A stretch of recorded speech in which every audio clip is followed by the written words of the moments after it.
Good evening, everybody. I've got 6 o'clock on June 8th. I'm going to go ahead and call our City Council meeting to order. Would you please join me in the Pledge of Allegiance? I pledge allegiance to the flag of the United States of America and to the republic for which it stands, one nation, under God, indivisible, with liberty and justice for all. I note that we have one council member absent. That's Ms. Marcia Hunt.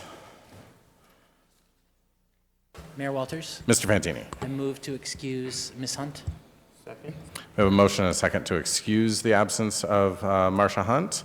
If there is no objection, we'll consider that approved.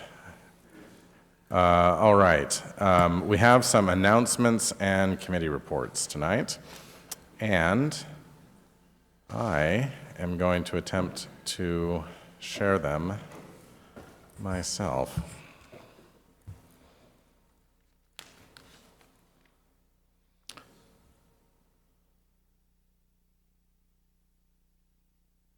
Hey, how about that?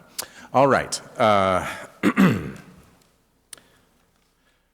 First of all, an announcement from the Planning and Public Works Departments. The third floor Planning and Public Works counter is transitioning to appointment only.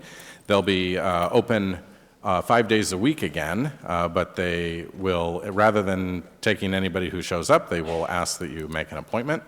That's all beginning July 6th. We're doing some promotion and advertising about this now, and you'll be able to make an appointment online at anacorteswa.gov/permitting. You can also show up there at the counter, talk to the person at the window, make an appointment if the person who is at the window can't immediately answer your request. The objective here is to provide better insight into your permit or application-related issue while providing more structured time for staff to actually work on processing permits. Tomorrow, June 9th, from 4 to 6 p.m. in the council chambers, we're having a open house for the Anacortes Shoreline Master Program update. This process will last all year, but this is a good opportunity to get in early and find out what's going on and how the process will work to update our SMP. I want to remind people that we've just launched this Adopt a Storm Drain program, so you can adopt your storm drain, or in some cases, things that aren't a storm drain. Not everybody has a drain. Some people only have a ditch, and you can do that too. So go to wa.adoptadrain, with hyphens there, .org, to check that out. As I do quarterly at the Senior Center, there will be a conversation with the mayor on June 10. I think that's Wednesday, from 1 to 2 p.m. And so you can join me there. You don't have to be a senior, but we'll see you at the Senior Center for an informal conversation. Bark in the Park is this Saturday, June 13th. That starts at 10 a.m. It's at Storvik. It's a great opportunity to get your doggos out there. They do need to be on a leash, however. The Pride Parade is coming up. We heard about that last week, June 21st. And our 4th of July parade is coming up. And again, we are asking for registration of all participants in the parade. We haven't done that in the past, but this year we want to be able to get information out to you in advance. We need your contact information. We need to know who's going to be showing up. Importantly, we are going to restrict people from throwing candy out all the way in the bike lane so that nobody gets in front of vehicles and gets run over. And council, we have a couple of committee reports, and then we have a presentation. So let's start with the HACS committee, HACS and planning. Who's doing that? Mayor Walters. Ms. Moulton. I attended the planning committee meeting today at 5 p.m. with council members Young and Courier, and planning director John Coleman and planning manager Libby Grage. And we talked about the timeline for this year, some of the major projects the department is working on. The first being the critical areas ordinance update, which is required to be completed by the end of 2026. This is a state law, RCW, and it has to be completed within 1 year of the comprehensive plan update. So we'll be on time with that. So they'll be working on that and the Shoreline Master Program update, which will be completed shortly thereafter. The reason Critical Areas Ordinance will inform some parts of the Shoreline Master Program update. So that will be done sort of early next year. And there is lots of opportunity for public engagement, as was mentioned in the mayor's announcements, the first one being tomorrow night. But there will be public engagement opportunities and public comment periods, and that all of these things will be taken on by the Planning Commission first, and then and some they've started already, and then those will come to council. So just as a reminder, the Critical Areas Ordinance affects areas like wildlife habitat, geologically hazardous areas, things like that. There are 5 different categories. And then the Shoreline Management Act is also a state law.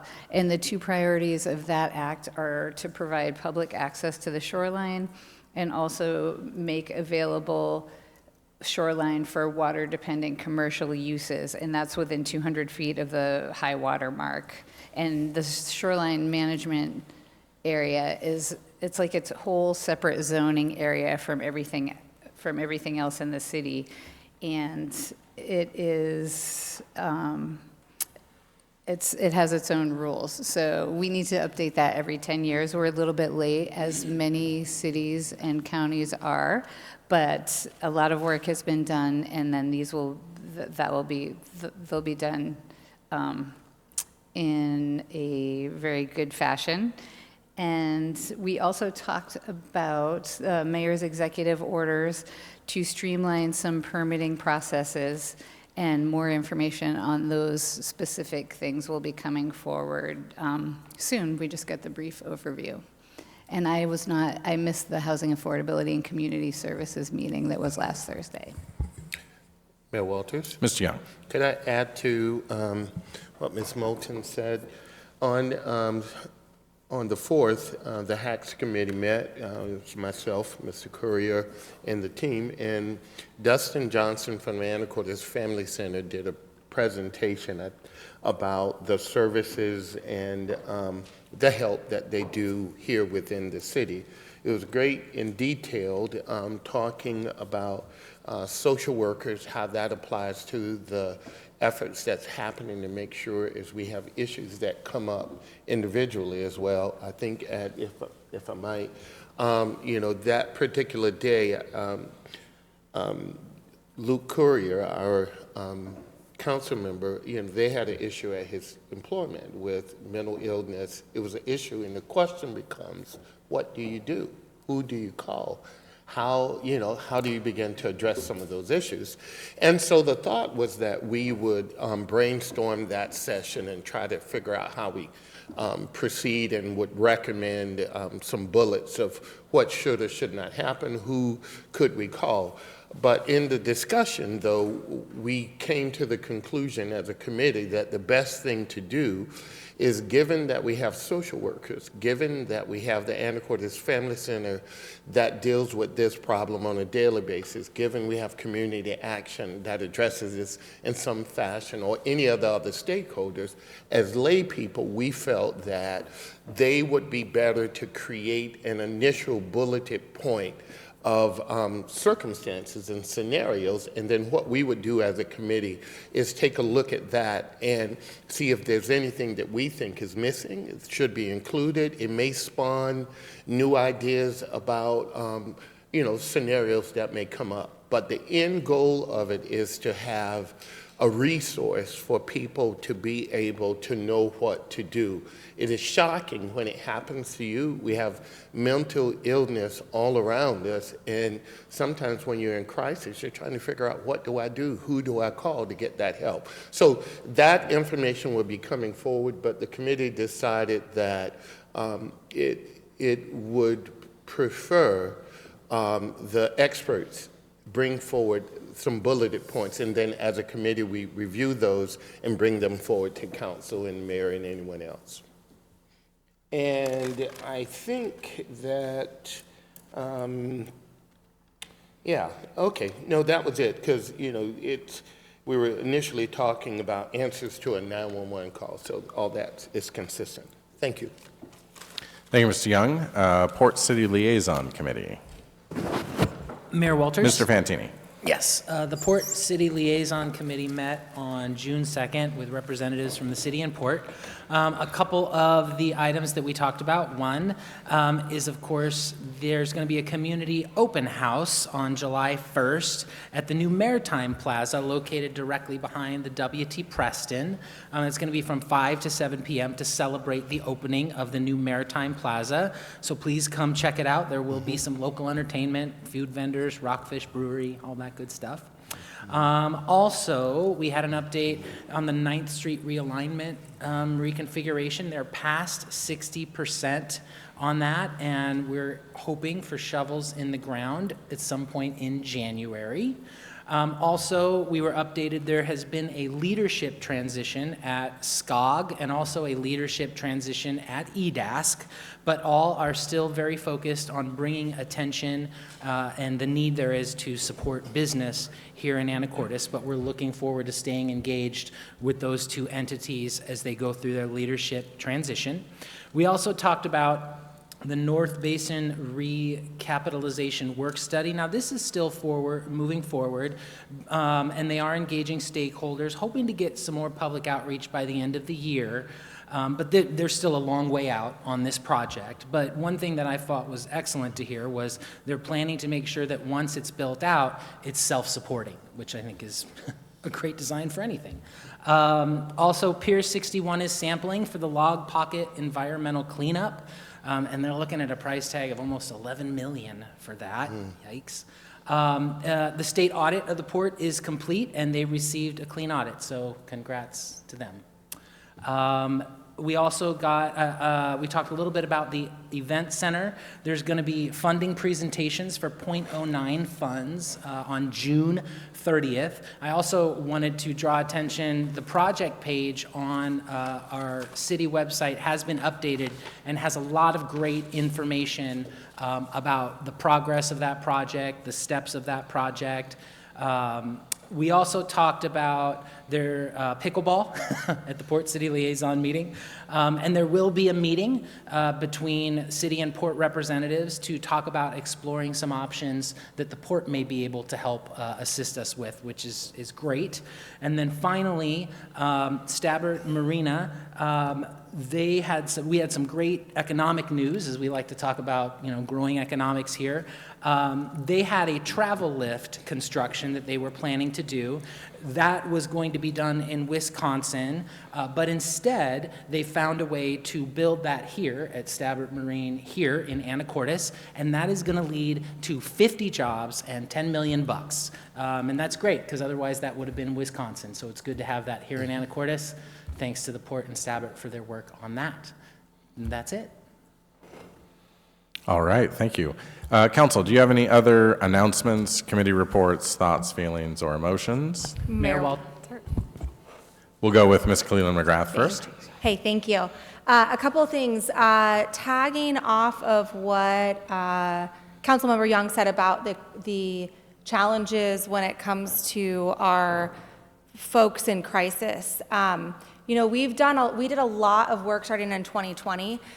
We had a ton of outpouring from the public about the fact that we needed an embedded social worker within the police department. Councilmember Walters and Councilmember Moulton and I sat in a lot of meetings. And so what we realized was the best option for us was and made the dollar go the furthest, is to have that three-legged response, which is the police, our community paramedic from the fire department, and then our social worker that is employed through the Anacortes Family Center, which we have on our agenda for our consent agenda later today. So that's been a really good response. Not only do the police use it, I've used it when I've been out walking with kids or whatnot, when I see someone who is having a challenging time or may need some assistance, calling that community paramedic and not necessarily even having a police officer to show up with them has been a really good resource. During our discussions, which leads me into my next thing about North Star, is that our biggest challenge has always been the designated crisis responder. And so that is a person that is specifically designated to be able to assess a person who is in mental or behavioral health crisis and remove them from that situation. And that is a very specific designation. And one of our challenges has always been that there are crisis responders for the entire county, and to get a crisis responder actually to Anacortes, to the location at which this problem is happening for a potential community member is very complicated. We saw that a lot over the last, quite a bit, 3 or 4 years ago, because the person in crisis is still able to move around, right? The person in crisis cannot be held against their will. So to be able to identify, get that resource across the county to Anacortes, to that person, is a real challenge. So that's been an ongoing discussion of how do we make sure that we have those crisis responders available for the entire county, East County, West County, and our Mount Vernon, Burlington kind of population where it's a little bit more concentrated. So our next North Star meeting for all of the council members is a week from tomorrow. And hopefully, I know it's hard to do it because it's the day after our Monday night council meeting, but it's June 16th from 6 to 8. I know a lot of us try to make it. I just really encourage everyone to try to make it because they're going to be talking about Martha's Place. They're going to be talking about the homeless housing funding process and our strategic plan. And with North Star, the county is really trying to pool funds. I think we all have different approaches. There are certain things that make sense to do countywide, and there are certain things that make sense to do community by community. But we really need all of us there so that we understand what those discussions are, what's included in those discussions, so we can make responsible decisions when either the county asks us for money or we decide that we want to partner with other communities or really focus just solely within our Fidalgo Island region. So I just wanted to kind of put that out there. Hopefully you guys can all come.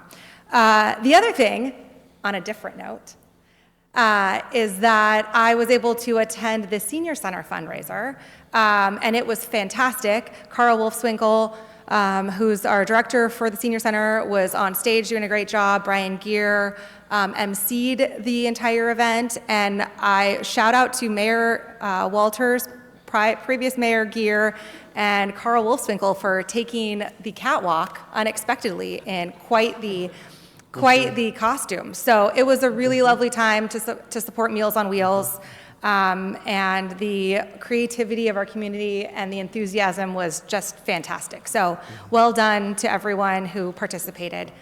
Thank you. Anything for the seniors? Mr. Fantini. Mayor Walters, I had a similar compliment, but I just want to say if you haven't seen the picture of Mayor Walters on the runway giving his best blue steel point in the pink ensemble, you would do yourself a favor to check that out. All right, at the risk of inviting more of that, anybody else? No, all right. Well, thank you very much. Okay, so announcements and committee reports are concluded. That brings us to item 3C, which is presentation of the Anacortes Letters sign by the Anacortes Arts Festival and the Skagit Tourism Bureau. Mr. Coleman, are you going to start us off with an introduction? All right, thank you. Good evening, council, members of the public, mayor, thank you. So tonight we're going to have a presentation from Meredith McLemoyle, who's representing both the Anacortes Arts Festival and the Skagit Tourism Bureau, to talk about what we're referring to as the Anacortes Letters and the Find Every Letter program. If you're unfamiliar with the Anacortes Letters, down at the Washington State Ferry last week, the port helped install, the port did all the work installing 5-foot tall letters that spell Anacortes, and we'll show them here shortly. Meredith's going to talk about the project and how it moved through, and we wanted to celebrate everybody who participated in this project. It is quite surprising how much effort goes into some letters being installed down in a public space. There are numerous people to thank in agencies, and including, well, we'll let Meredith cover them all. I'll stop talking and introduce Meredith. Thanks, John. Mayor and Council, it's my pleasure to be here tonight to represent the group that worked really hard at the letters. So we just kept calling them the letters. Everybody knows where the letters are, right? So the Find Every Letter project was a countywide art adventure led by, make sure I'm get this right, led by EDASC and the Skagit Tourism Bureau. So the idea came from those two organizations received a grant from the Seattle Foundation, and the goal was to showcase Skagit County in an interesting and creative way to visitors who could be here for World Cup soccer traveling the I-5 corridor. I think that any hook to get them to pull off of I-5 and explore our county was kind of the direction that the Tourism Bureau was looking at going. So I was not in on those original conversations. I think John Sternlick and Kristen Keltz had probably some very interesting conversations about how to spend that money, and it was distributed equally amongst the counties based on how many letters were in your city name, is how it ended up being, which was kind of fun.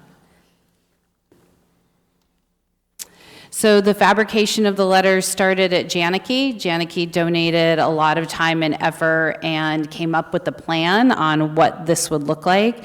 They did all of the cutting and fabricating, and John Dumas can nod his head yes or no. They felt to me like they were a fiberglass of some sort, yeah. I think it was a kind of a boat grade material that they were working on, and so this was Janicki's brainchild with John and Kristen to put together, and they did all of that work. So when we knew the letters were coming, I think the hot potato got passed amongst a number of people in the city and in the community, and landed ultimately with the Economic Development Council from the Economic Development Committee for City Council. So they called a meeting of a lot of community collaborative partners. So at that table, I'll recognize everyone involved through the course of this presentation. In the meeting, the Downtown Alliance was there, the Port was there, the Chamber, EDASC, and Skagit Tourism, along with the council members. And as it all came out, it ended up coming that the Arts Festival would take the lead on putting the letters together. The Port helped us find a place. The city stayed, John and Stephanie stayed as a driver for us in the city, and the Chamber of Commerce came on board to put together the landing page and the signage that is still to be put down at the location. And also, the location came out of that conversation. So I know that there's been some conversation about they're hard to get to, just want to address that up front. Our goal in this initial installation was to try to capture the summer ferry traffic as much as we could. So not as much for me to take my kids to go take a picture, but more how many times can we see this online? So how many hits can we get of people who are traveling in the ferry and have an extra 15 minutes to take their picture, and how many images and how many places can we see Anacortes and our hashtag experience Anacortes show up. So it is an installation at the ferry terminal. The Port are the ones that helped us determine that site. I know there were also council members and city involved in that. And then that doesn't mean that it will be there forever. We had a big conversations in the Economic Development Committee about what could we do if these last, and where could they be, and what kind of iconic exploration, kind of find Waldo could we turn this into. So they're there for the summer. That was our determination. And when you see them, we talked about changing the O from a soccer ball, because they are our letters now, as long as they stand up. So the art and the design of them, we were on a really short time frame. We had 6 weeks from that first meeting to when the installation needed to happen. So we had some brainstorms around what that would look like, and we had initially planned to do a call to artists and have 8 Anacortes artisans represented. And it turns out it's a little harder to make sure you have the right size, shape, digital file format. So we decided that Jennifer Bowman has art that represents all aspects of life on Fidalgo Island and really was kind of a home run. So Jennifer was tasked with coming up with what images we were going to use, and we went through those and we got them to SignDog. SignDog was a great partner in this project, not knowing anything, just can you wrap some letters? They're 5 feet tall. What's that going to look like? So they were total troopers. The soccer ball you see there was an image that was done by the marketing team at the Anacortes Arts Festival, and it's the soccer ball, and then the images that are there are all creative district images that you're going to see on banners on Commercial Avenue later this month, so that was a nice little tie into the downtown corridor. SignDog ended up painting the edges for us and then started wrapping the letters. Then came the installation. Again, we just had some sketchy emails about you're going to get some poles and some brackets, and here you go. So John and his team went to work at installing the letters where you see them out by the port. They got that done in really quick order, and we met our goals and deadlines of having the art installed. So, and I wanted to put the port's 100th anniversary on there to remind us all of their celebration. And then to come still, City Public Works will be installing the sign as soon as it's ready to go out there. So thank you to the Public Works for helping with that. And reminder that the port is also the property on which we're housing our letters at the moment. So thank you to them for that. And then finally, our theme is kind of find the letters and explore Anacortes. And so there you see them in all their glory. We made sure we got a good couple of pictures angle with the ferry and the mountains in the backdrop so that we can show those off. If you go to the Chamber of Commerce's social media pages, they have a video that they've put up where you can kind of drive by the letters and see all of them. So it's a fun celebration for us as a community. It was a kind of a, in some crazy days, it was a joyful opportunity to be a part of. So thank you for the Economic Development Committee for letting me be a part of that. And the Tourism Bureau is grateful to all of the communities who took this crazy idea and made it happen. So all of the letters are installed across the county. You can go to the Tourism Bureau's website and see where they all are, and they've all done something a little bit different with their letters, so it's really fun to see each of the communities' uniqueness come out. So thank you to everyone who was involved. Do you have any questions for me? Thank you for the presentation. It's really great to see all this. A special thank you as well to Jennifer Bowman, the artist, for all of these letters. And do we want to talk about the sea? Just in case there's any questions regarding the upside-down ferry located on the sea, that has been remedied by one Mr. John Dumas himself, and so I just don't have a fresh picture of it yet, but I will update my presentation. Perfect. And Mr. Young? Yes. Mr. Young, go ahead. Thank you. Meredith, excellent presentation. There were just a couple of things I wanted to give a little bit of a background on it, if you won't mind. Part of this whole thought idea still seeds from the formation of the Economic Development Committee for Anacortes. That's separate necessarily than the EDAS, which encompasses the whole island. The thought in forming this committee was to focus on Anacortes and how do we showcase our best talents, to have people want to stop, want to spend money, want to come and enjoy the creative district, downtown, any of the stuff, and may even possibly bring their businesses here. And so part of that idea was when we were forming this committee, and this year with the new members on it, we each needed to come up with an idea. One of the ideas that I put forward was recognizing that there were 2 million people passing by Anacortes. And so when we had the opportunity to come up and they said that the FIFA was coming and that we were hoping along the I-5 corridor that we could extract some of those dollars that everybody believed that they were going to get. Quite honestly, I don't know how many people are going to come off of I-5, come down 20, and come to Anacortes. So our best project was to look at the 2 million people that absolutely go to the San Juan Islands. And it became a great way for us to promote Anacortes, and then secondarily to that, to promote Magic Skagit, because, we're all linked together in one way or another. The idea I love about it is that it's almost as if it's an octopus, and I think many of you have heard me mention why I love an octopus, because an octopus has got one body but many tentacles.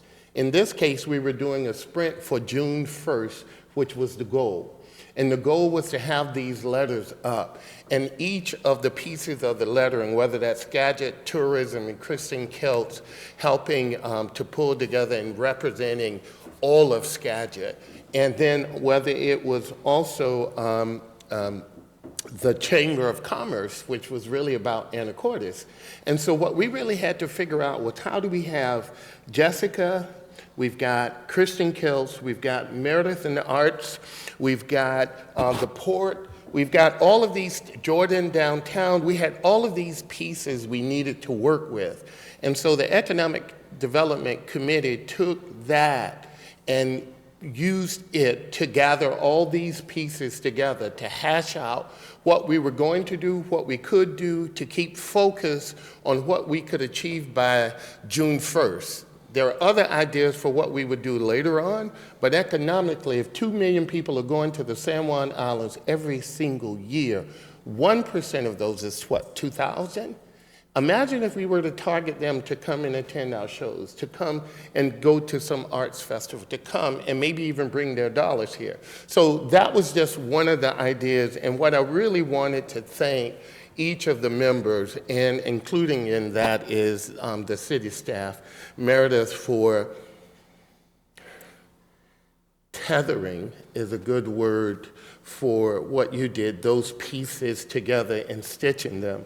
But also the port, because again, we had Christy from the port, and she was coming in, and we said, this is what we need, and Christy said she'll take it back to John and the port to see what they could do, whether it was Jessica trying to figure out how do we do the QR code so that the QR code gives things about what's happening in Anacortes. Of course, Christian Celts and Magic Skagit wanted to make sure that the rest of Skagit wasn't left out in this process.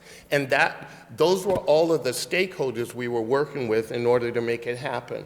Naturally, Jennifer Bowman, being the consummate artist that she is, willing to step up to the plate. Personally, I have several of her pieces in my house, but the idea was that look at all of these components that came together for Anacortes. And was it easy? No. Did we have to stay on task? Absolutely. The Economic Development Committee's function was to make sure that we were collectively pooling all of our stakeholders to make sure that we could achieve the goals that we were, and that's what we were able to accomplish. I've never been more proud of the various pieces that we have, the components that come together, sometimes differing points of view, because originally the lettering was going to be on the waterfront.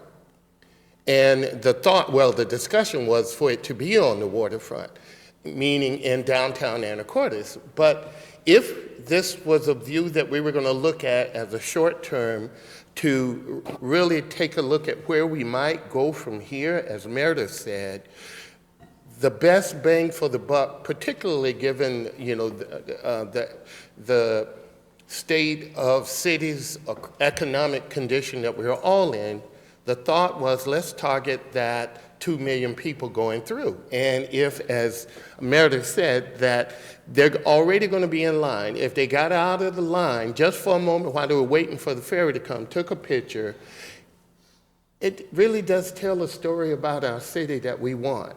The future thought, as I've mentioned before, and talking with Skagit Transit, is possibly having a dedicated way for people to walk back on the ferry once they figure out, through QR codes, what events are happening in the city. They may want to walk on and decide that they want to see a theater production. They may want to come back for something, but that they can use, which will soon hopefully be an app, that you can use the app and Skagit Transit will come and pick you up and take you to where you're going. The cost will only be nominal, but those are future things that we're looking at and how we get to go there.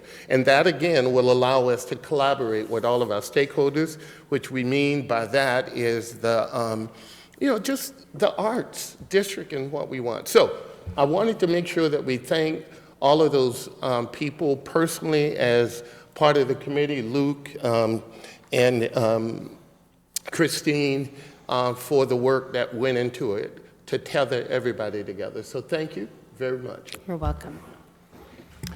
Thank you, Mr. Young. Others? Mayor Walters? Mr. Courier. Heartfelt thanks, Meredith. John's in the room. There's, like mentioned, a ton of people involved. It's much easier to come up with a bunch of crazy ideas, and it's much harder to execute so quickly and so beautifully. So I think for me, and discussions we had on the committee, it was like an opportunity for the city to get behind and support some of the great organizations already working together and use this kind of as a template. This was an example of how well we can work together to focus on collaboration and supporting not only Anacortes locally, but also the county coming together. So again, huge thank you. So it turned You're out fantastic. welcome. We're all looking forward to that work for sure. Thank you, Mr. Courier. Anyone else? Mayor Walters? Mr. Fantini? I'll just quickly say thank you to everybody that was involved. They look so awesome and so cool out there, especially behind the sunset when the sun, oh my gosh. I'm also really excited to hear that there might be life after the World Cup because I was in, sorry for the tangent, I went to Coupeville and went to their sculpture forest. And I'm like, there's so many opportunities that could be with these letters, so I'm glad to hear that. Thank you. Mayor Walters. Ms. Kalina McGrath? Thank you. Yeah, I would just say thank you to the Downtown Anacortes Alliance Creative District, so Jordan Hay, Meredith from the Creative District, and your staff. The Chamber, Anacortes Chamber, so Jessica and Brianne were really involved. Skagit Tourism, Kristen, Keltz, and I will say that when Skagit Tourism came and said, hey, all of you cities, Cedar Rowley, Burlington, Mount Vernon, LaConner. Did anyone else, did other people get it? Did Concrete get one too? Yes. All of these cities, we're going to get the sign, and the name of our city is so long, it's 5 feet tall and about 40 feet long. And where are we going to put this large sign that was going to enhance our community and not be kind of a pondering why.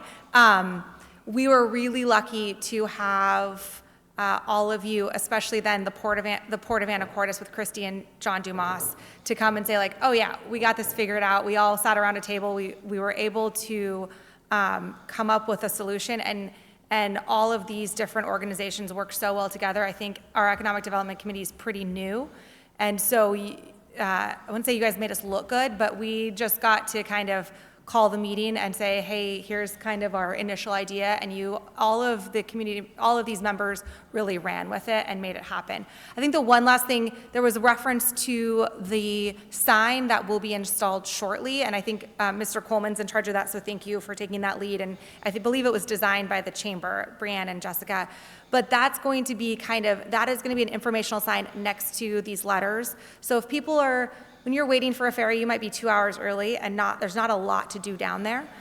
So this is an opportunity to take a picture with Anacortes, hopefully post it to somebody or text it to somebody that in your world. And then also there's an informational sign that talks further about the Magic Skagit. So linking, giving them information about all of Skagit County, our different neighboring cities, and then also what can happen, what is available in our downtown Anacortes, because we feel like that was an opportunity for a captive audience that wasn't going to cost us a lot of money up front, since we don't have a lot of money to spend. So I just want to say thank you all of you for making this happen. And it's the final product is great, and I would agree. It's exciting to think of other places it can go, maybe in the wintertime, who knows?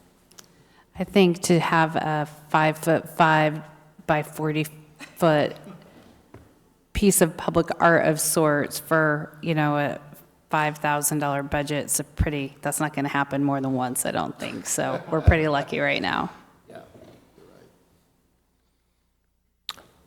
Mayor Walters. Yes. Sorry, and one other thing I should say, I feel like Sign Dog, as one of our local businesses, was very accommodating and just said, sure, we'll figure it out. So to Brad and his staff at Sign Dog, would not be able to do it that quickly if it hadn't been for them. We are very appreciative to everybody who participated in this project, and especially to Meredith for coming and making this presentation. You're welcome. Thank you for supporting it, and we're happy to be a part of it. Thank you. Thank you very much. All right, that brings us then to public comment. I've got no one signed up in advance for public comment. Would anyone like to make a public comment at this point? No? Anybody online? Nobody online? Nobody online. Okay. All right, well then moving on, we will hit our consent agenda, item 5. There are 4 items on the consent agenda. Council, if you please. Mayor Walters. Ms. Cleland McGrath. Thank you. I would like to move forward consent agenda items A through C and pull item D. Okay, is that a motion to approve the consent agenda without D? Yes. Okay, motion to approve the consent agenda Second. except for item D with a second. No discussions allowed on the consent agenda, so if all those in favor would say aye. Aye. All those opposed say no. The ayes have it, and items 5A through C are approved. Item 5D remains. Ms. Cleland McGrath? Thank you. I was just going to remove it from the consent agenda because I currently serve on the AFC board, and the city as a whole is trying to be very careful about contracts when there are serving board members as council members. So I will be abstaining from voting. Thank you, Ms. Cleland McGrath. Is there a motion on 5D or other discussion? Mayor Walters, Mr. Fantini. move to approve 5D. Second? Motion and a second to approve 5D, the contract modification with the Family Center for the Social Worker Agreement. Is there any discussion?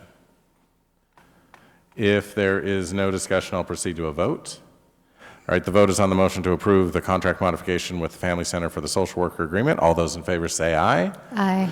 All those opposed say no. The ayes have it, and 5D is approved. Thank you very much. Our next item is a public hearing on our update of the Transportation Improvement Program. And Mr. Lee, our Public Works Director, will present this item. Good evening, Mayor, Council, and members of the public. Tonight I bring for you our latest update to our Transportation Improvement Program for 2027 to through 2032.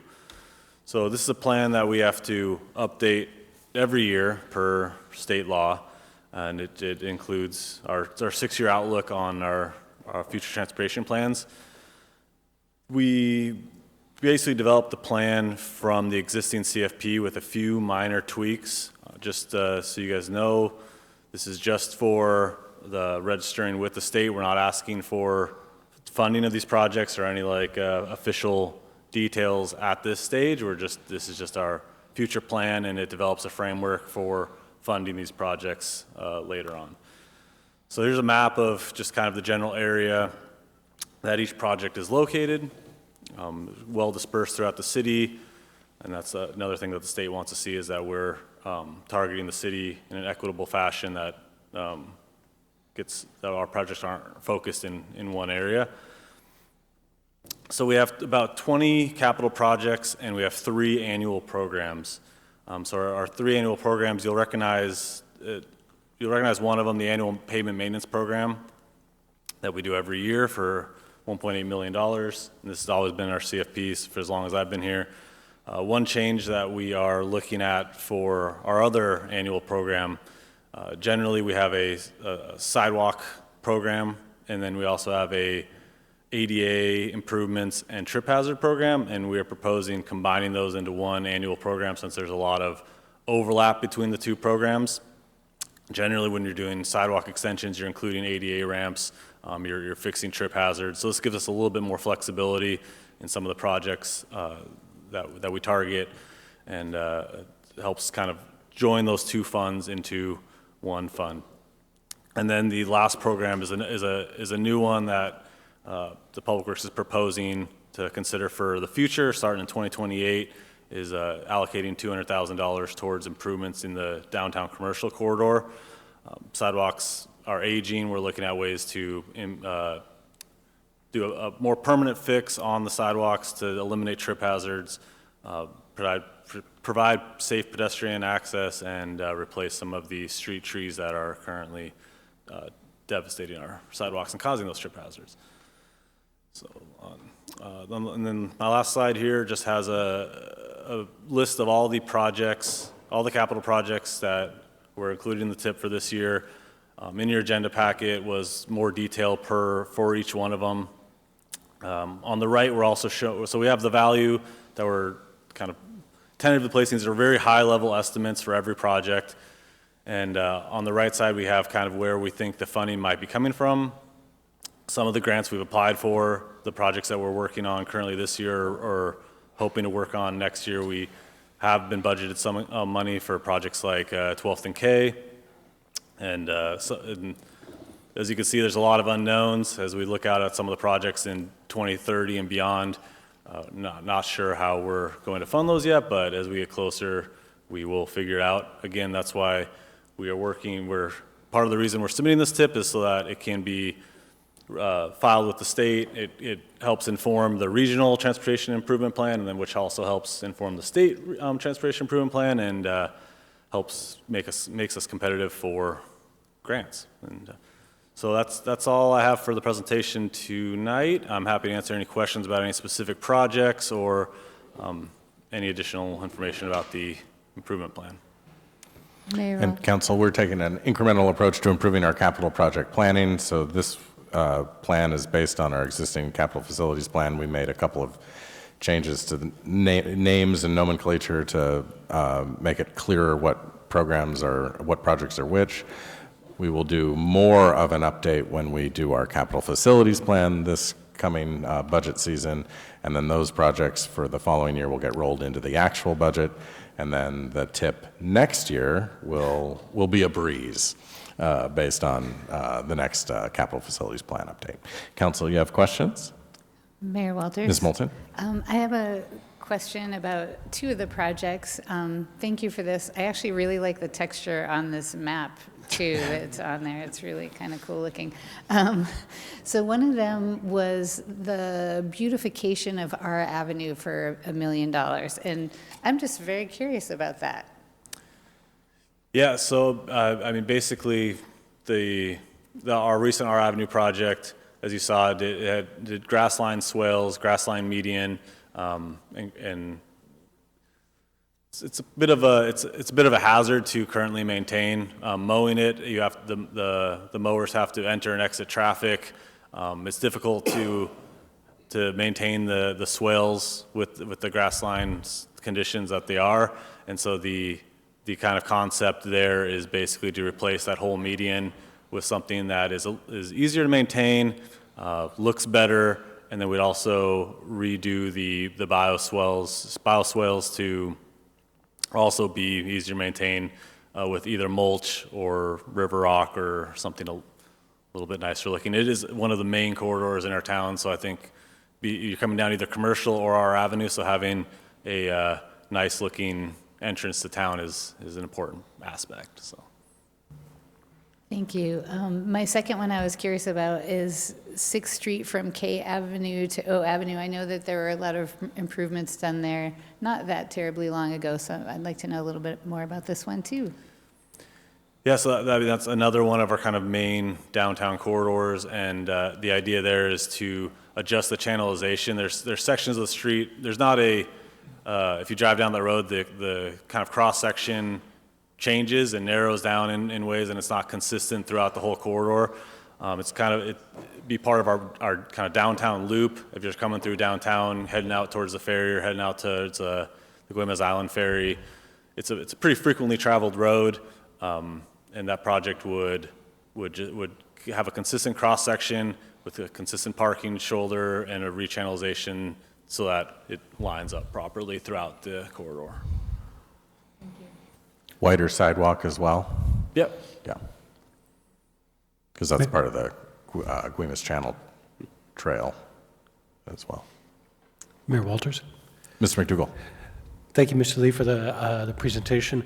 Just a couple quick questions. On the items where there's both kind of a local funding and a grant, either funded or applied, basically, I'm assuming the local funding piece is like a local match. Is that Yeah. pretty universally correct? Yes. Yeah, anyone listed on there where we have applied is just because we know that there's generally a 20% match. Generally 20%. That Yeah. answered my second question. And then on the items where basically unknown currently, do you have a sense for how many of those are going to be kind of a similar scenario where it's a local match, 20%, grant, 80%? Or is it hard to say at this point? It's hard to say. It's dependent on the grant programs that we target, and they're not always consistent, and there's a lot out there, so it really just depends on, there's more often a match than not. So Okay. there's usually, odds are there's gonna be a match for most grants programs. So. Got it. Thank you. Mayor Walters. Mr. Courier. I had a constituent recommend regarding our avenue beautification wildflowers. They had seen that in multiple European cities as a method to cut down on costs and keep it beautiful. So just throwing that out there at this moment. It's a good idea that we'll definitely consider when that time comes. Mayor Walters? Mr. Young. Mr. Lee, do we have I know that the staff are always looking for opportunities. Do we have a dedicated person to look for grants for us? Or is it that, given the tight staff we have, we go after the things we know about versus others that we may not know about? We don't have a dedicated staff member. We have staff that are good at writing grants and applying, looking for them, but we don't have someone who's sole dedicated person. We also use consultants occasionally to help us scour that have been in the realm and help us identify good candidates. I totally get that. I mean, again, small cities in particular have a more difficult time trying to not only do the work that they're assigned to do with limited resources and limited staff, but also at the same time with the expectation to be able to go out and find other grants. I just don't see that as a winning strategy. I think it's much more of a maintenance strategy. And I think that part of this that the mayor and I have talked about before, and the prior mayor, is to try to look to see if there are other opportunities as well, because I think that for those opportunities that we are aware of, we capitalize on it. But at the end of the day, we still each have a large job to do. And just a rational mind cannot expect to be able to stay up on all of the opportunities. Opportunities are diminishing, but the cost effectiveness of it would seem to be an investment we should look a little deeper at, trying to figure out how can we do a little bit more to go after those pieces and things that are there. And Council, in the public works space, Public Works has been using, in the transportation space, Public Works has been using Transpo Group to identify a series of grants. You'll see that they've applied for 6 of them there, and another one that we did get, but then lost due to some federal cuts. So my sense is that we're actually doing pretty well finding grants in the transportation space right now. But the point is well taken for other areas. Yeah, I don't doubt that there's programs out there that we're missing, but I do feel we do a pretty good job knowing what's coming through. There's SCOG, Skagit County Council of Governments. We meet with them once a month, and we usually have a pretty good sense of most of the major programs coming through. Yeah, but in no way am I suggesting. I watch you guys work. I'm paying close attention to the effort that you put in to save money, be very resourceful, and I applaud that. You know, again, my single point was and is that there are billions and billions of dollars out there. I just think competitively it would serve us, you know, to try to find a way to be able to flush out a couple of more. Thank you. Mayor Walters? Mr. Fantini? First, I want to say, when we're in a much better budget position, I would definitely be interested in hearing more about getting a potential grant writer, not only for freeing up staff time, but also, I know Oak Harbor has employed a grant writer for a couple of years now, and we have seen, I've watched and seen some pretty significant improvements through that. However, I do think our staff is doing a phenomenal job with that, but any support we can give them would be good. A couple of questions that I have. As I was going through the TIP, the Transportation Improvement Plan, for those that hate acronyms, one thing that it brought to mind, and I don't need this tonight, but when talking about the Pavement Maintenance Fund, I remember in one of the earlier council meetings, there was kind of a table that we were shown that shows like how much has been collected, how much has been spent each year, that kind of thing. We've had a lot of changes and shifting directions based on the, what's been happening in the world and other places. I would love at some point to see that table again. It doesn't have to be tonight, but just I've kind of lost track of where we are with that as far as the spending and all of that. So just something. The other question, or the question that I have pertains specifically to Kansas Avenue. I know everybody has heard me talk about this a lot, but I am the Ward 3 representative. I think that we have seen probably the last 3 public works directors have the distinct have to shift this project 5 or 10 years out. So it's been shifting for what I feel like has been the better part of a couple decades now. And through that time, our staff has done an incredible job trying to maintain the roads through there, but it's still a major problem. When I look at the project as it's written, it talks about we're going to open up Kansas Avenue, and we're going to address safety issues, and we're going to address sidewalks and all of that from Oaks to West 4th. And then we're going to evaluate if any changes should happen past West 4th. I hear concerns from neighbors past West 4th all the time, that there are safety concerns. So one of the things that I'm really hoping is that before we start construction, to open up that major collector road to increase the traffic all the way up Kansas, that we do the evaluation first prior to opening up Kansas. I understand we might not be able to do all the construction at one time, but I think it's really important that we looked at not shifting the issues.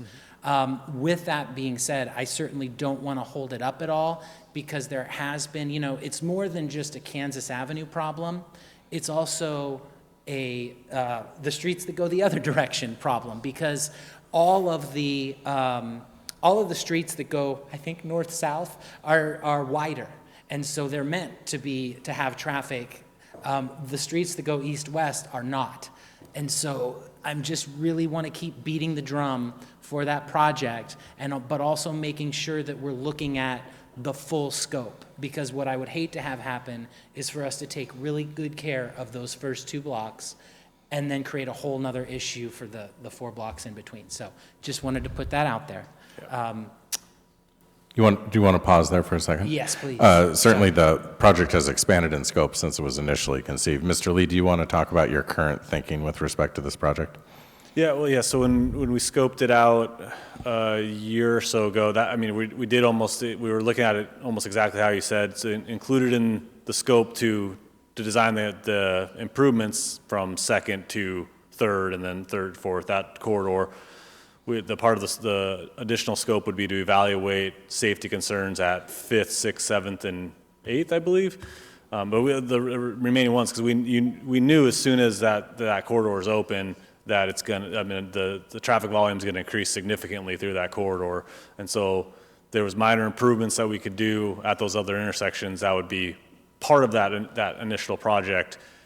And then once that's open, federally reclassified as a collector, we could continue to go after grants for improving the major corridor. My personal grant vision would be that with the approval from everyone up here, that we would take that corridor and it'd become a major corridor through that area, and we'd be doing the improvements all the way up the hill. So,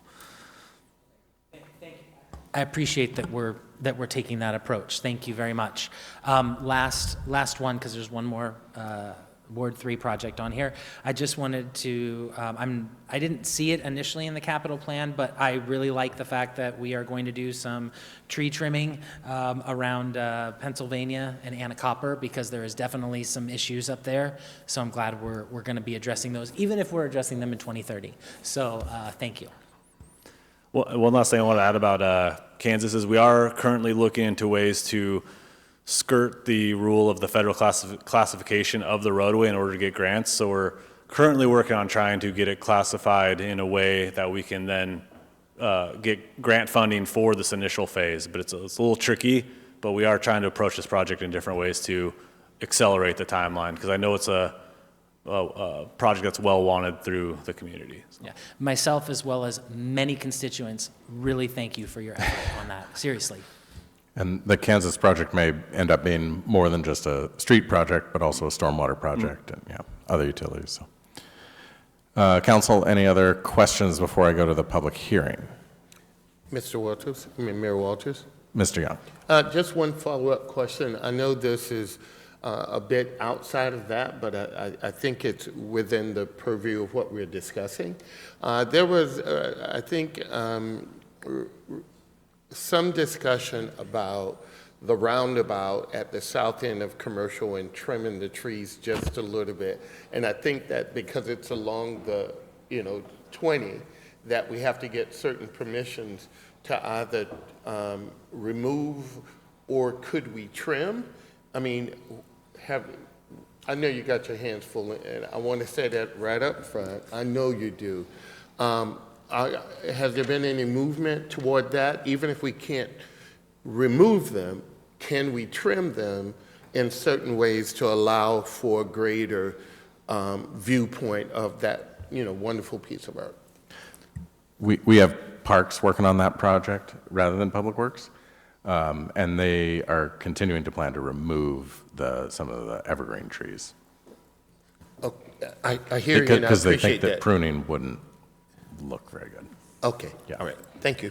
Yeah, on state routes, we always like to communicate with WashDOT, but there is some jurisdictional work that the city can do unilaterally, but it's always good to be good neighbors with WashDOT. So. Council, if there are no other questions, this is labeled as a public hearing. We will now solicit public comment through opening the public hearing, and I see a taker right here in the second row. Come on up, state your name for the record and the neighborhood in which you live, and yes, adjust the microphone. You'll have 3 minutes. Go ahead. Teresa Baker, Old Town. I just have a question about the K Street Avenue, or the K Avenue intersection improvements. First it says 286,000, and then it's 2,500,000, and I didn't think anything was happening at K Avenue except for maybe a light for crossing. Okay, thank you for your question. We'll answer questions at the end. Any other comments at this point? Anybody online? Oh, wait, come on up. And you're in the back, you're on deck.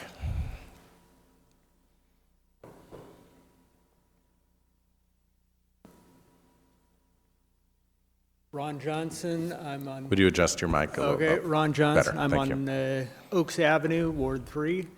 My question is, I like this format of all the bullet points, I'd like more information on some of the specific projects. Like what planning has been done so far? Is there any additional information other than this little project name to describe what's going on? Thank you. Thank you. All right, come on up.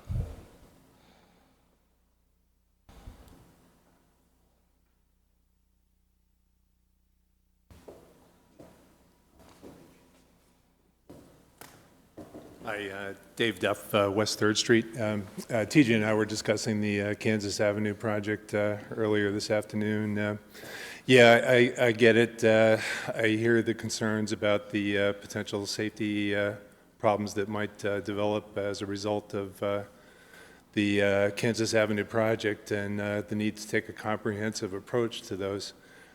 But we currently have safety issues on West 3rd Street, on Hartford, and all the other streets that are being used as a de facto feeder to the neighborhoods up the hill.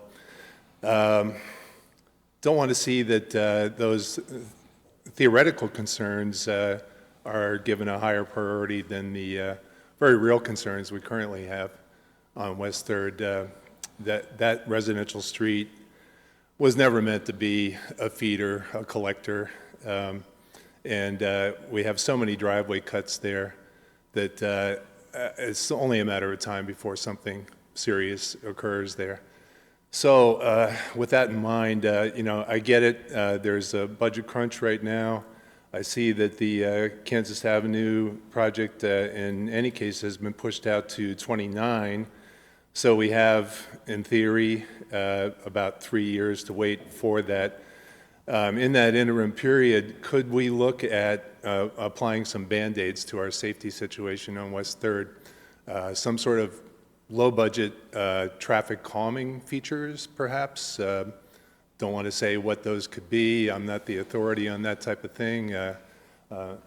Mr. Lee, Logan, and I have had some conversations about this too. We think that there must be something that could be done there, whether it's speed bumps or additional stop signs or additional enforcement. I'm not sure what the mix of those Band-Aids could be, but I think we need to pay some attention to that before something bad does occur. Thank you. Thank you. Anyone else? Come on up.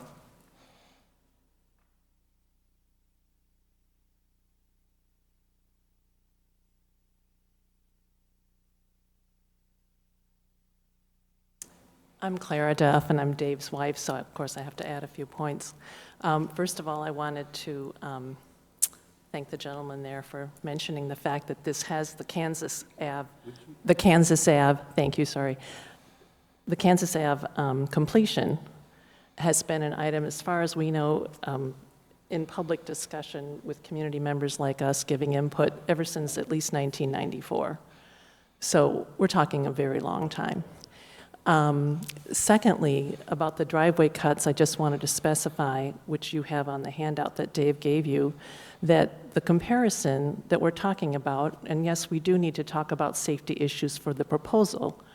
The proposal is going to bring in 4 driveway cuts into that route, that all the Rockridge people that are now zipping past us in what I think is popularly known as the Hartford Weave. We're right on the Hartford Weave. We see this hourly. Currently, the Hartford Weave route is 44 driveway cuts. And if we're talking about safety, then let's see if we can reduce those 44 households that are living in stress, in fear, in it's not uncommon for us to hear brakes squealing because, the traffic didn't see this thing coming out into traffic. Dogs being knocked into the air. These are things that we deal with in our, Hartford Weave, in traffic that doesn't belong there. It has not belonged there for decades. and now it's being extended to 2029 for that traffic that doesn't belong there to keep coming past and endangering our safety, 44 households versus 4. So please keep those figures in mind. Thank you. Oh, and by the way, there are 4 of us in the back there. We would have had more people from our area, but I guess we just got informed about it this afternoon, so thanks for listening. Thank you. Anyone else? Anyone online? No one online, no one else in the audience here. Council, if there's no objection, I'll close the public hearing.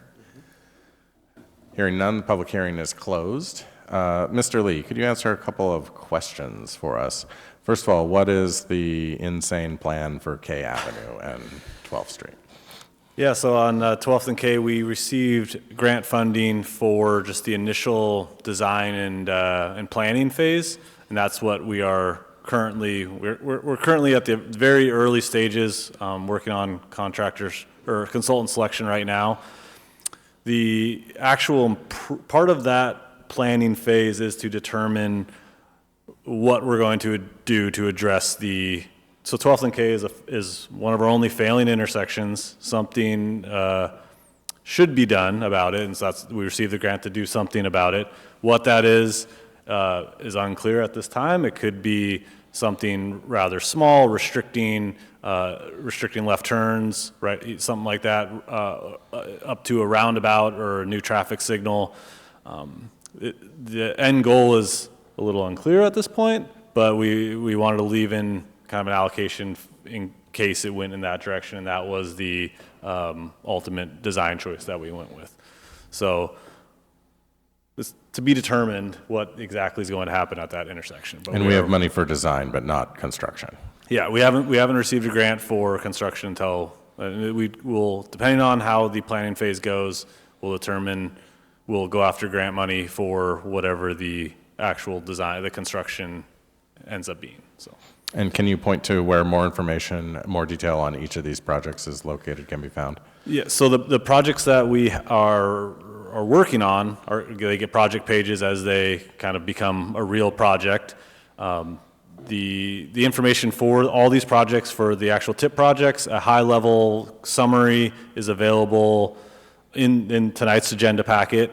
I think that tomorrow I will work on getting that packet uploaded to our website in some form so that it can easily be found. But the best place to find it right now that I know of is in tonight's agenda packet. So there'll be a page, each project will have a page with a description, a justification, and some more information about potential funding. So. And then council will have another crack at this when we do the capital facilities plan, as I mentioned earlier, later on this year. Mayor Walters? Mr. Fantini. Would that be the process during the capital facilities plan where if we wanted to look at other projects or some projects that we might think are missing, that would be the time to? That is a time. Okay, thank you. Not necessarily the only time. Okay, thank you. And with respect to Kansas, is it true, first of all, that we basically have no local money programmed for 2027 other than for match for the various projects? Are you talking about for Kansas specifically? Well, no, for all the projects on the list here for 2027. Yeah. Yes, the outlook for 2027 is very light. It's all grant dependent, and we don't have a lot of grants that are for sure. Which I think is the reason we're not doing more to pursue Kansas next year. But the alternative of traffic calming measures that we could be pursuing in the interim, do you have any insight into what those might be or whether they require funding from council in the form of a TIP project? I don't want to rattle off any crazy ideas right now, but it's definitely something that we could look into at potential. I mean, it's traffic calming for low to little or low amounts of money is difficult. But I will personally look into it as soon as I can of ways to implement something. And we could return to that maybe in the capital facilities plan update this fall? Mm-hmm. Okay. All right. Hopefully I didn't miss any of the questions that we got just now. Council, do you have any other questions? Mayor Walters? Ms. Moulton? Just a quick one about item number 11. When you add the numbers of 2027 through 2032, that 2027 amount isn't in the total. And I noticed on our packet, there was more of that, where the 2027 numbers weren't in the 6-year total. But it looks like this has been updated since then. And that is why we are getting new software. Okay. Yeah, I didn't want to spend time on this really, but I just wanted to, I just wanted to mention that currently only number 11 isn't the actual total in that line, in that row. It looks like there's some math there. I just updated this table, right before this presentation, so I see that some stuff slipped by. So. Yeah, that's the only thing I see, but anyway, thank you. I appreciate it.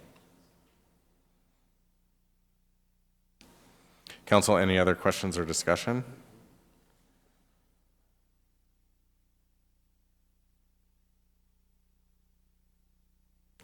All right, we have held a public hearing, advertised and held a public hearing, closed a public hearing.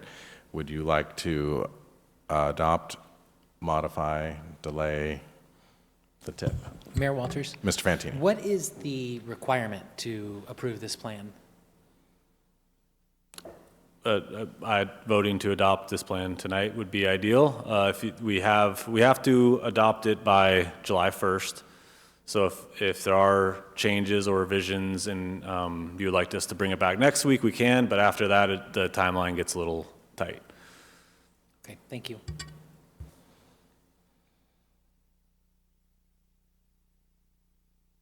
And I think ideally in the future, the TIP will receive maybe no changes from the capital facilities plan that you would have adopted a few months before. Mayor Walters? Mr. Fantini? It doesn't seem like since we don't have a lot of local funds available to really move anything around in this at this time, I do struggle a little bit with the fact that is this one of those things where we should leave it open one more week, we should close it, but I think because we have the restriction of the finances against us and we do have other opportunities to come back and make changes to these type of plans, I move for this evening that we proceed and I motion to approve the plan. I should read the motion. I motion to approve as presented. Second. Motion and a second to approve Resolution 3221, adopting the 2027 through 2032 TIP program update. Any further discussion on that item?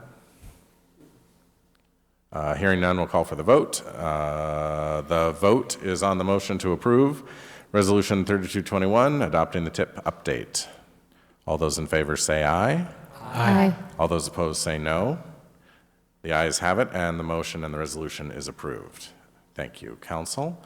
Our next item is also street-related, Ordinance 5031, updating the Complete Streets Code. Mr. Lee. Yeah, good evening. Tonight is the second read of our update to Chapter 12.60 for our Complete Streets ordinance. And so just as a reminder, last week we presented to you kind of the overview of our major revision to the Complete Streets portion of the code. Complete streets are streets designed for every user, not just vehicles, which are considered incomplete streets. And so this is the same slides that we saw last weekend, just refreshing. We went over why we updated them, and one of the big reasons was to make us more competitive for grants, specifically TIB grants. So some of the key updates and the major update that we brought last week, just expanded and clarified definitions and added implementation guidance for the Complete Street standards, and we established a formal exception criteria of when we wouldn't use the Complete Streets, and we just did more clarification and further improvements to align it with which current industry standards to align with other cities better. Lastly, Since our last meeting, we added a few more small tweaks, as you saw in your agenda packet. So we slight formatting changes, and then we revised some of the words, removed the words shall and replaced it with will. Designee got removed. We added some definitions, added a new requirement section, and added a subsection referencing how any complete streets exceptions will be documented, as that was from feedback from council last week. And then we added shorelines into a portion of the code. And that's all I got. We brought in your packet is the new ordinance to adopt complete streets. Council, do you have any questions? Mayor Walters? Mr. Fantini? Yes. So I just wanted to be sure that I'm clear that this does represent, this applies for all development. Yes, I misspoke last week, but generally Should have development. sent you that one in advance. That's my fault, not yours. Question for you to my, so as we now go forward, are we going to be applying these standards to projects that are currently in the pipeline, or will this be for only new development going forward?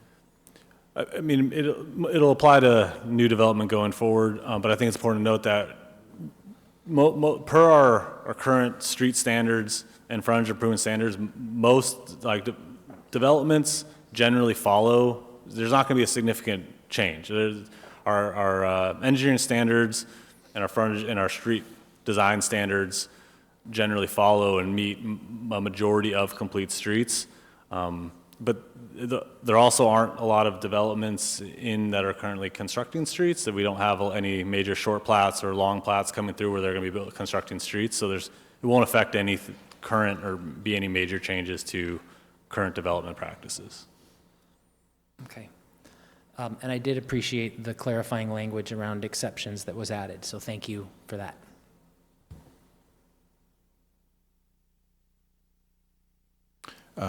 Council, this item has an asterisk, so I'll ask for any comments from the public at this point. I see no one in the room. Anybody online? Nobody online? All right. Council, do you have any other comments, questions, or motions? Mayor Walters? Ms. Moulton? I move we adopt ordinance 5031, updating AMC Chapter 12.60, complete streets. Second. We have a motion and a second to approve the ordinance as presented. Mayor Walters? Mr. Fantini? Sorry, I have one more question. On the exception framework that's in 1260.050, the documentation requirement says that determinations must be kept in the project or permit file. And again, I'm just asking this for transparency and making sure, hoping that we don't have to make a lot of exceptions. Is there any requirement for the council to be notified when exceptions are granted, or is that just solely the city engineer? Not that we would have a say, but do we get notified of exceptions? There's no requirement in There's the no code. requirement. But if you're approving a construction project, you'll know. Yeah.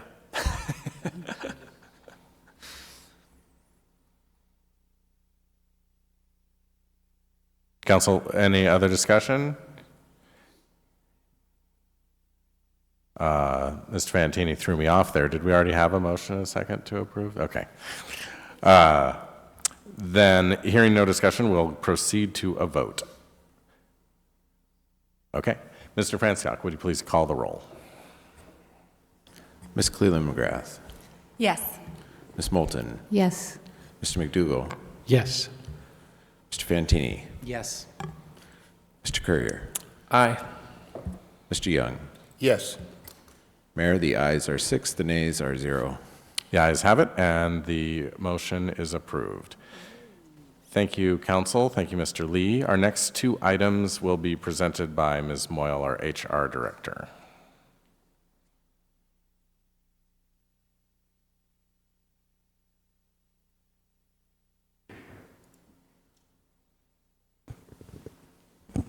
All right, good evening, Mayor, Council, and members of the audience. I am here to present Resolution 3219, AWC Employee Benefit Trust Employer Master Participation Agreement Update, as well as Resolution 3220, amended and restated Navia Welfare Benefit Plan.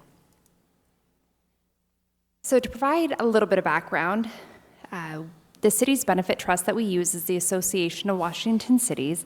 Frequently, we call that AWC.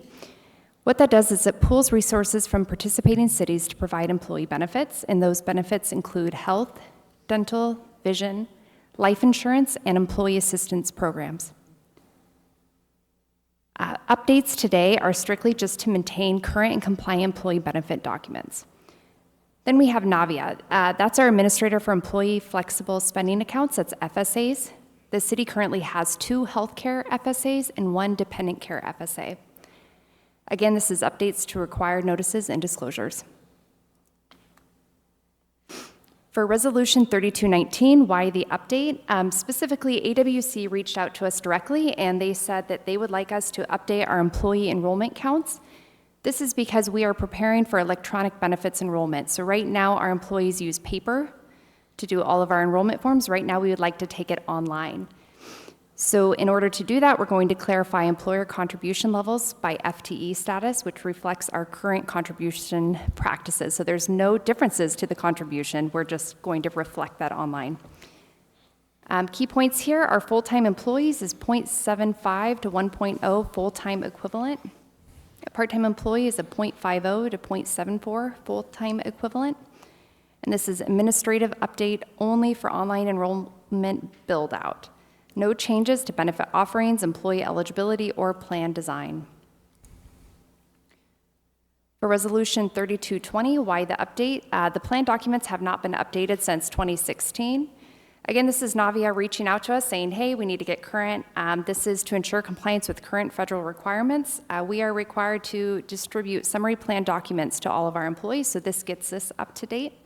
Navia will remain the city's FSA administrator. The resolution is required by Navia to adopt the updated plan documents, and there, again, are no changes to benefit offerings, employee eligibility, or plan design. So that is everything, and I'm here to answer any questions. All right, Council.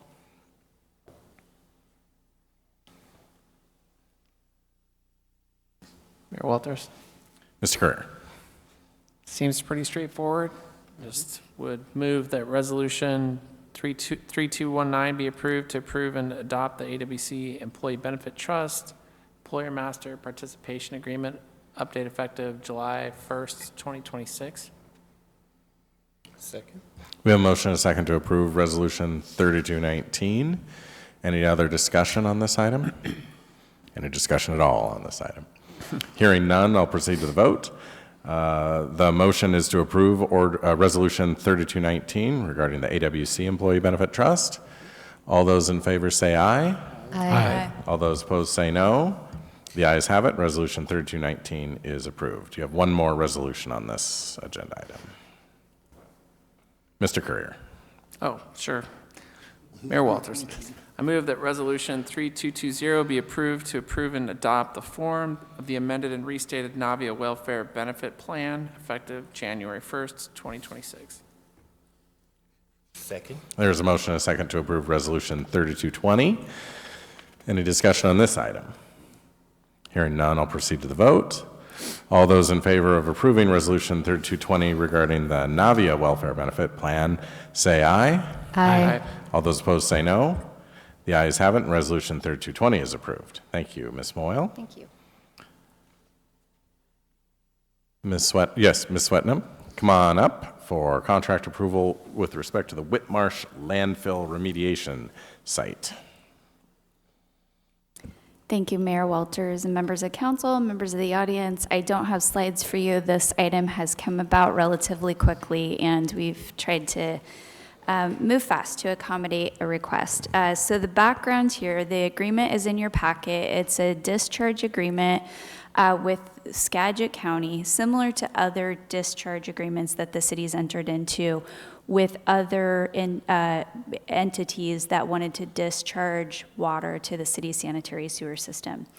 The background on this particular situation is that the county is in the middle of a MOTCA cleanup process, the Model Toxics Cleanup Act, and that project is cleaning up the Whitmarsh landfill, which is on March's Point, kind of adjacent to the casino. I apologize for not having a map, but that's where it is. So part of the cleanup requires them to dredge out fill material from the landfill, and to do that they need to dewater that area. What they've determined through the process of working through the cleanup is that the water that they're removing from the site is too contaminated to be able to discharge it directly to the Salish Sea. So the Department of Ecology has told them that they need to discharge directly to a sanitary sewer system. So the county reached out to the city and asked if they would be able to discharge that dewatering water directly to the city's sanitary sewer system. Brian Walker, who is the wastewater treatment plant manager, has been in communication with the county's public works director to talk about the kind of the levels of contaminants in the water and talk about what the city's plant could take. And so the terms of the agreement have really been negotiated with Brian Walker and the county based on what ecology wants to see, based on what our plant has the capacity to take, based on the level of contaminants that the plant can safely treat within the bounds of how it operates. So to kind of summarize the key terms, the term of the agreement is 600 days, or whenever the county gets to substantial completion of their project, whichever is sooner. The cost is mainly a consumption charge, so they'll pay based on gallon of water that they discharge to the system, but there's also a monthly $100 admin fee and then a $300 permit fee. There are protections built into the agreement for the city's system. And those are, you notice there's a table too at the back of the agreement that's an exhibit, and that has limits of different contaminants, and it also has required testing frequency to make sure that we're monitoring those levels over time. And so that's been integrated by reference or incorporated by reference into the agreement. So those regular testing parameters are there. The agreement's also very clear that if they go beyond what the agreement anticipates, that the city can terminate the agreement and stop accepting that discharge water. And that city has access to the site, so that if city staff need to go out there and look at something, they can do that. And then mainly that the city has the ability to interrupt that discharge. So I know that the county is somewhat anxious to get this agreement done because they have already mobilized a contractor, and my understanding is that contractor's on hold until we get this discharge water issue sorted out. So staff have spent a fair bit of time in the past couple of weeks working with the county to negotiate these terms, and so we're recommending approval. I'm happy to answer any questions, and I think Logan is here in case there are technical questions. Right, thank you. Mr. Young? I've struggled to find the Whitmarsh landfill. Can you just tell me where that is again? Maybe I'm missing it. It's out on the north of Highway 20, between, I think it's between T. Bailey and the casino. I've seen so it. Okay, yeah, correct. And it was a historic landfill that was capped at some point and apparently needs to be revisited, and they're working through that process under the jurisdiction of the Department of Ecology. So thank you. You're welcome. Mayor Walters. Mr. Fantini. Yeah, I received a couple questions from constituents that I forwarded over to Public Works Director Logan Lee and Brian Walker, but I wanted to share just because I think they're good things. My question was basically, one, how much are we going to be sending out over this 600-day term? And it's a much greater than the estimated 4 to 5 million gallons that are actually out there, but for what they wanted, it represents about 10% of the plant's dry weather flow, for which we have plenty of capacity. And Brian said that we're in very good shape to start accepting this water immediately, and similar to what Darcy said, that I love the verbiage in the contract that allows us to cease at any time if it affects our own compliance, including any hydraulic considerations or mechanical challenges. So it sounds like we're in really good shape, that if we do this and there's a problem, we can stop. Correct. So, yeah. And the other question I had was, what are they identifying in there that's creating the problem for them? Because I think that's kind of nice to know too. And it's something called, there's only one parameter that is exceeding that surface water standards, and it's manganese. So it's not like it's a ton of toxic stuff, it's just that manganese that we have to monitor, so. Yes, there is some misperception that our sewage treatment plant doesn't have enough capacity, but actually on a regular day, it's just fine. Mayor Ms. Walters. Colleen McGrath? Yeah, I was just kind of curious, and maybe it's a question for Mr. Lee. Is there already infrastructure and piping to get this water to the wastewater treatment plant, or is it going to be trucked, or how do we actually get that contaminated liquid? That's totally a Logan question. Yeah, so there, we have sewer mains that go all the way out there close to there. I'm not sure exactly how they're going to connect to our system, but there are pipes out there that I imagine that they will be dumping into very close to their site, and then they'll follow our normal wastewater mains back to the city. So. Mayor Walters? Mr. Young? Just one follow-up to that. I know we're constantly checking our systems. You know, I mean, we're an older city in many ways. We're expanding and we're reviewing. So I guess my biggest worry would be in using those systems that we make sure we do the due diligence to make sure that, you know, if we haven't checked them in 10, 15 years and they've been existing, we probably want to make sure that everything is still cool for that level of discharge using the system to make sure it's, you know, not any disconnects or anything like that. That would be my biggest worry. Yeah, I mean, our wastewater plant crew does a really good job. There'll be various pump stations that it'll go through, and I don't actually know their current plan. They might be trucking it over and using our septage, but I'm guessing that just due to how much flow is coming, that they will be using the pipes to transport the water. But our wastewater plant crew does a great job maintaining the system, checking the wet wells, and we have a pretty good gut feeling that everything's in good shape over there. So that's all I wanted to hear. Sort of sometimes when you hear that from our experts here, it's comforting in a way, because this is, you know, very clearly not something we want to not have control of as it goes to where it needs to be. Thank you. Mayor Walters. Mr. Courier? I'm just curious if, from a pricing perspective, this is being priced at a premium, or if it's a friendly neighbor rate, or how would you characterize the pricing structure?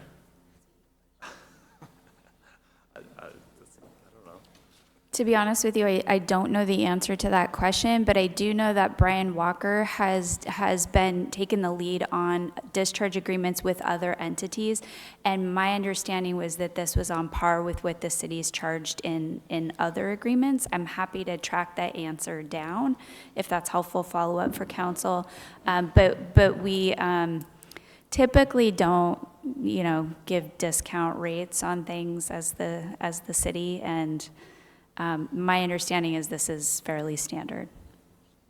That would be my assumption. I just wanted to check, yeah. Mayor Walters? Ms. Moulton? So I had kind of a similar question. It looks like it's just about 1 cent a gallon. And I'm not sure if I heard Mr. Fantini right. Do we have an estimate of millions of gallons, or do we know?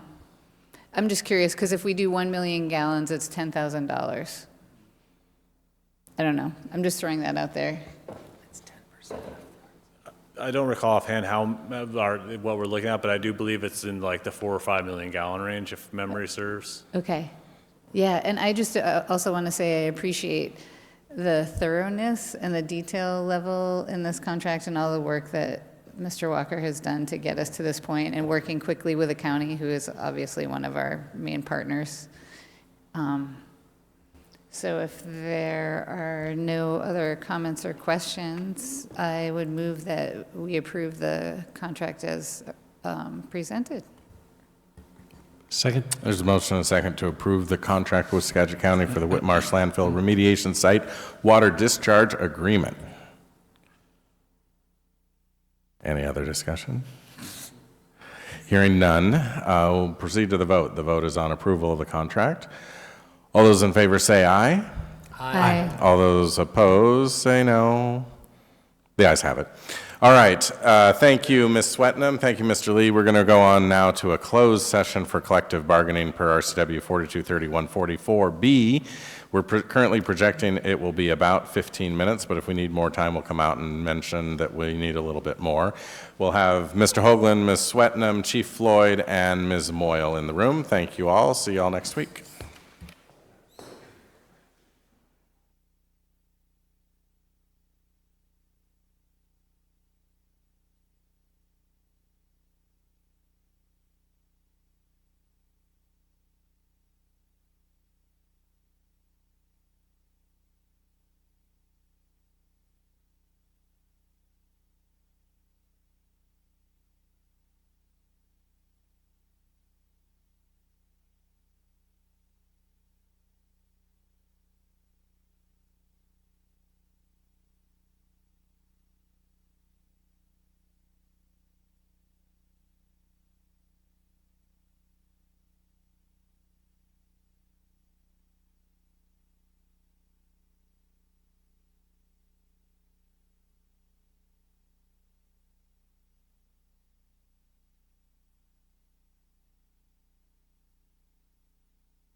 Recording in progress.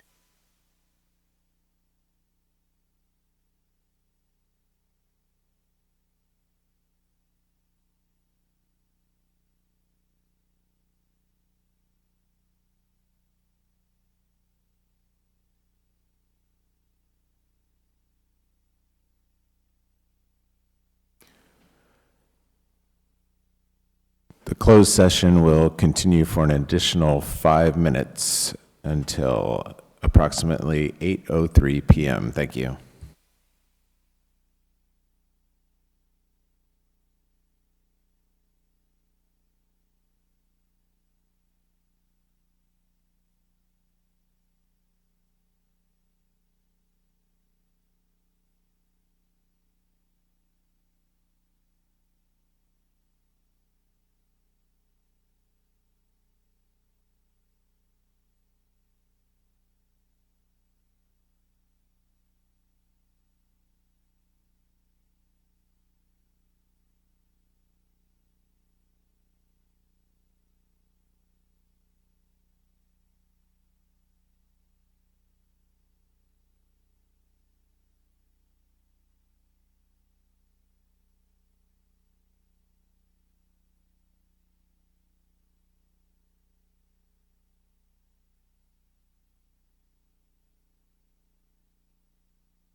The Anacortes City Council meeting of 8 June is now adjourned. Thank you.